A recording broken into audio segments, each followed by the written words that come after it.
Hello. So I'm going to give a critical analysis on the show of The Adventures of Merlin. Um, One reason the show The Adventures of Merlin interests me um, was because the writer really showed the importance of virtue throughout his characters. And in the beginning, there were a few characters who were extremely virtuous, but by the end of the show, um, a lot of the characters in the town of Camelot were just flourishing virtuously. I'll critically analyze the show in a few different parts, or a few different sections, I should say. The first thing I'll do is give a show description, and then the second will be the production information. The third will be the context of the show, the demographics, and the representation. And the last one will be the criticism, and finally the conclusion. Okay, so for the show description, the show begins when a young boy named Merlin, who possesses some supernatural powers of magic.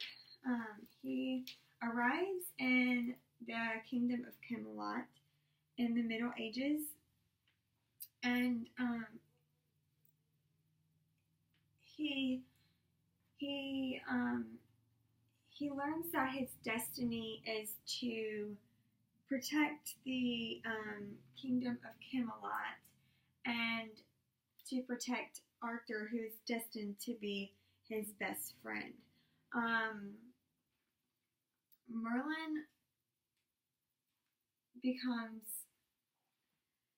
Arthur's servant throughout the show, and before that happens, Merlin and Arthur, they really have a lot of differences in the beginning, but through the show, they work out their differences, and with King Uther being who he is and strictly against magic, he does not allow any magic in his kingdom.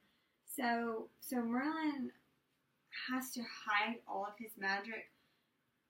He does use his magic secretly throughout the show to protect Arthur and the kingdom of Camelot. He only uses his magic for the good.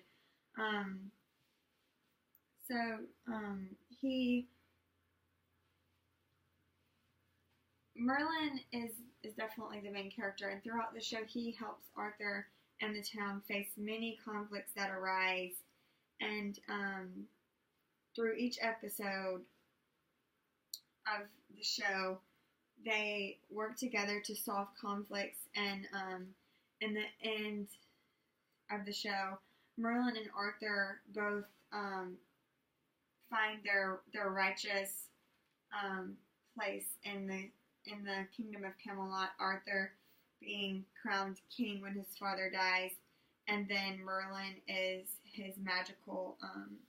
Arthur's magical servant in the end, and they become best friends, mostly similar to brothers. So the production information is next. The show was produced in England in 2000. It aired in the UK in 2008, and then the following year, 2009, is when it aired in the United States. So it was produced from 2008 to 2012, and the production companies were Shine and BBC.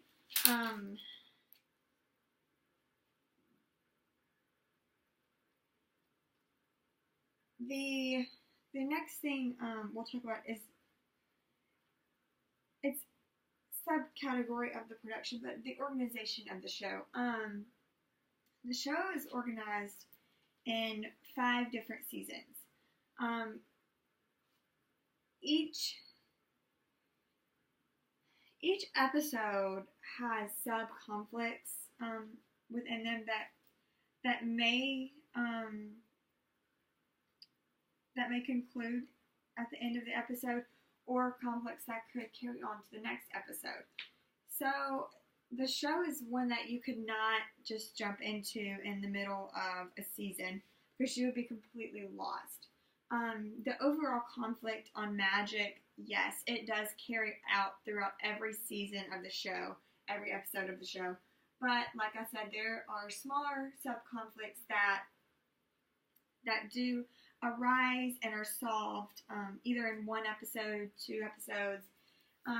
So you couldn't really just jump in the middle of a season. Now, I will say at the beginning of every episode, you will get like maybe a 30-second recap of what happened in the last episode, just to kind of refresh your memory.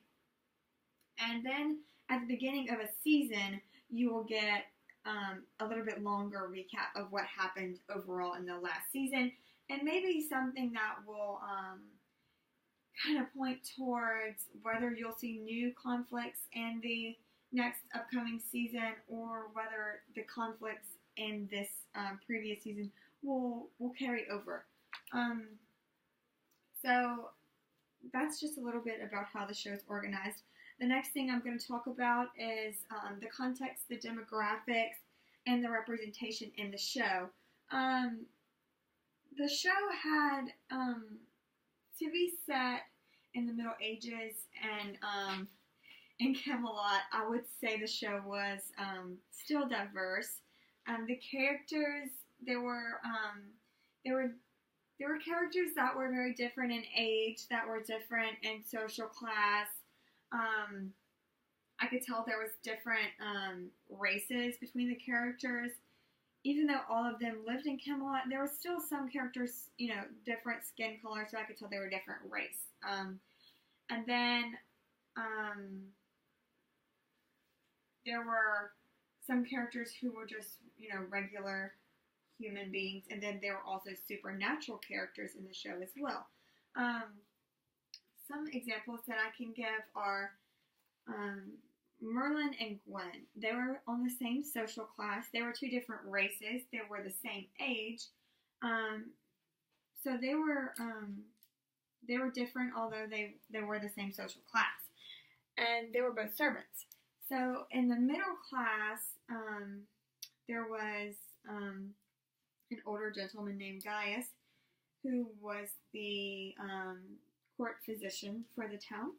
And then there were characters who were upper class, such as King Uther's son Arthur, and then his half-daughter Morgana. And then there was upper class, which I would consider King Uther. So I would say there was very diverse representation throughout the show. I think that the creator of the show did a good job on that. The next point is criticism. I'll criticize the show based on whether it fulfilled its genre types, and also whether I think the writer accomplished his goal. I do believe the first point that it met the requirements for each genre. I believe that it was definitely a fantasy type show. There were fantastical creatures. There were fantasy places that they went to. Fantasy, just supernatural powers. There's dragon. Just a lot of fantasy in the show. Adventure, yes, the show is very adventurous. Merlin, the knights, King Arthur, they were always going on adventures to solve a problem or to help somebody in a different town, or going somewhere to maybe try to save someone, or there's always going on adventures. And then drama, yes, I think it definitely filled the drama side, with Merlin being magical, and in the beginning King Uther being the king, and Merlin having to befriend Arthur, knowing his dad would put him to death if he found out that Merlin possessed magic. That was pretty dramatic. So I definitely think it fulfilled that genre type. Another one that it wasn't mentioned on IMDb, but I would say the show was a little comical. Merlin, when the show would be very dramatic and emotional, Merlin would always have something silly to say or silly to do to get the attention off of him and keep his secret that he was magical hidden. So the other thing that I was going to criticize was, did the writer accomplish his goal? Yes, I think he did. I think one of his goals was to show how important it is to hold certain virtues. I think a lot of his characters in the beginning were very virtuous, such as Gwen and Merlin and Gaius.